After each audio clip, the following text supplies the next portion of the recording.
What's up everybody, I'm Cable, and I'm here today to give you my first impressions and review of the new Call of Duty mode Warzone, the Battle Royale mode that just came out yesterday for Call of Duty Modern Warfare. It is entirely free to play, and after spending 8 or so hours of the game, playing with a wide variety of people, from people who have never played first-person shooters before to people who have played competitively in other games, I think I have a pretty good grasp on the game overall. I'd like to preface this with, if you're just here to see if I recommend it or not, yes, I 100% recommend Warzone. I think for a free-to-play Battle Royale experience, it's pretty much the top of the heap right now. It has blown away Apex, it has blown away Fortnite for me. It is the game that I think I'll be spending the most time on in terms of Battle Royales in the future. So I just wanted to start by talking about what kind of differentiates Warzone from these other first-person shooters, these other Battle Royale games. And the biggest thing to me, right off the bat, is the size of the lobbies. Most Battle Royales cap at about 100 players, some go down to as low as 60 or even 10 players, but Warzone kind of turns it up a notch. Warzone has 150 players in 3-man squads running around the map, and this makes it for a much more chaotic experience, even though the map is a lot larger than most other Battle Royale games. Going off of that, another reason why it feels so hectic is this respawn system that's built into the game. There's multiple ways to get your characters back alive once they're dead to your squad mates. You can buy them back to life for a small fee of $4,500 using the cash system that's in the game, or if you die early enough into the round, you'll be placed into this gulag system, which is basically a small 1v1 arena where you'll play against another player who's died on another squad. Whichever one of you kills the other gets to respawn immediately and rejoin your team. This system makes it so that people are always constantly landing on the map, kind of shaking up where squads are and adding people back into the pool of potential enemies, potential threats, or even potential kills if you're going to go that route. So as I mentioned before, Call of Duty Warzone has this cash economy system. As you're running around collecting loot, opening chests, just running around the map, you'll collect money from piles on the ground or by completing these bounty tasks, which I'll get to in a second. But all of this money can be spent at these things called buy stations, which are also littered throughout the map, used to buy things like extra armor for your character, kill streaks, buying the ability to copy your loadouts directly from multiplayer. And all of these things kind of add up to add a secondary economy on top of the normal loot, shoot systems that you're used to seeing in a Battle Royale game. The fact that you have infinite respawns and you can keep bringing people back to life infinitely at each of these stations as long as you have the cash is another reason that Warzone feels so hectic compared to other games. Usually, when you die in a Battle Royale, that's pretty much it, or you might have 90 seconds for people to go and pick something up so they go and revive you. In Warzone, you have theoretically infinite lives as long as you keep completing bounties, as long as you keep collecting money. This can bring kill counts in a single game up from 99 or 100 to literally in the 200-300 categories as long as people are just reviving teammates. It makes for every fight in every zone to be hectic and filled with people throughout the entire game. The bounty system is the last major change that Warzone brings that other Battle Royales haven't really done before. Bounties are collectible challenges that you can find on the map. Once you pick them up, you're tasked with completing some sort of objective. This can be killing another player on the map, this can be capturing an objective when it notifies everyone in the area that you're going to capture it, or scavenging for more loot inside crates. And each of these challenges gives you a cash reward on top of some extra loot for completing the challenge.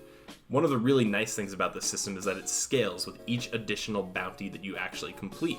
The more that you finish, the more of a bonus you get, going up to, I think the highest we saw was 150% in one of our games after completing 5 bounties.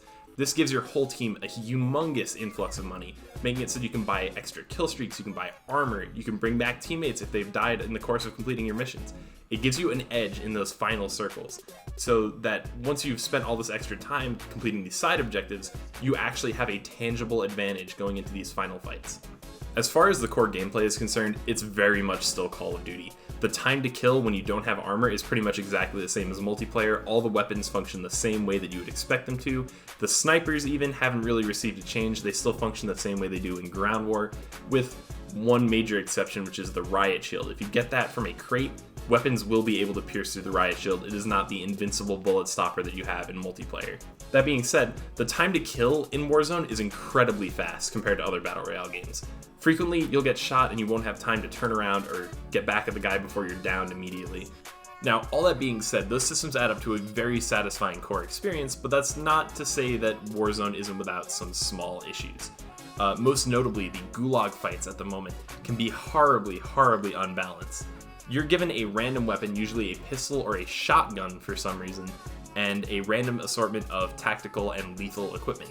Now, normally this would be fine, except you sometimes have spectators from your squad standing on the upper ranks of the gulag able to call out information to you. When you end up with some of these items that can one-shot, like C4, like shotguns, it can make it extremely frustrating to play at a complete information disadvantage in this 1v1, just because you might have gotten unlucky and your teammates didn't die. This means that your teammates now have a burden to spend money to bring you back to life, and it's just a bit of a frustrating experience. There's also a bit of an issue with audio attenuation and mixing in the game. The biggest issue that I've seen is hearing vehicles as they're driving towards you. We actually have a pretty good clip here, which I'll just let roll in its entirety. Definitely be people on it. Yep, I see one right there. Oh shit, I just got hit by a fucking car! Yeah, what the Are you fucking serious? Me too. Bruh! Ouch. Big ooh. You didn't even hear it coming. No, I couldn't hear the fucking engine, then all of a sudden there's just a fucking car in my face. Car too strong. Now, if you listen closely, you might have heard the car coming up to our left. However, being that that was our first game of all time, the sound was so quiet that we were just taken aback entirely and just instantly wiped out off the face of the planet.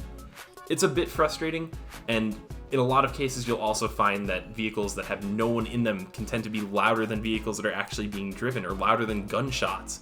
It's a bit annoying, and I think it's something that the developers will need to tweak over time as they get a little more feedback from players. And finally, my biggest gripe with Warzone, and one that needs to be fixed ASAP, is the server tick rate.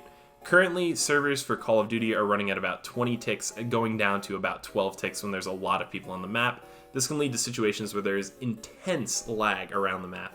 And also, it can lead to things like your shots not registering as you fire them, or feeling like you just got instantly killed before you even had a chance to react. The industry standard for a lot of these games now is about 60 Hz. You want 60 updates per second.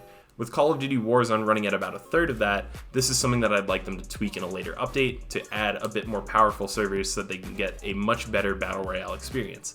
Now, with all that being said, I think that Warzone is a fantastic addition to Call of Duty and was 100% worth the wait. As you can see by the clips in the background, I had a ton of fun playing last night with all of my friends, Hikaru, Mira, Remy, my sister, just everyone who dropped by the stream, and I think that Warzone has a bright future in the competitive Battle Royale space. I think that this might take the spot of PUBG, a game that it feels very similar to. Just because it's a bit more polished, it has that backing, and it's a lot of fun. A lot of the changes that they made to the standard Battle Royale formula have really increased the amount of engagement that I felt with this game. There's not a lot of downtime, it's always action, action, action. But the breaks that you do get are enough to kind of pace the game for me. Overall, if I had to give Call of Duty Warzone a rating out of 10, I would give it currently a 9.0. I think that the game has a fantastic foundation for the Battle Royale experience in Call of Duty, and I can't wait to see how they're going to change it to make sure that it keeps fresh for years to come. Thank you guys for watching, and I'll see you next time.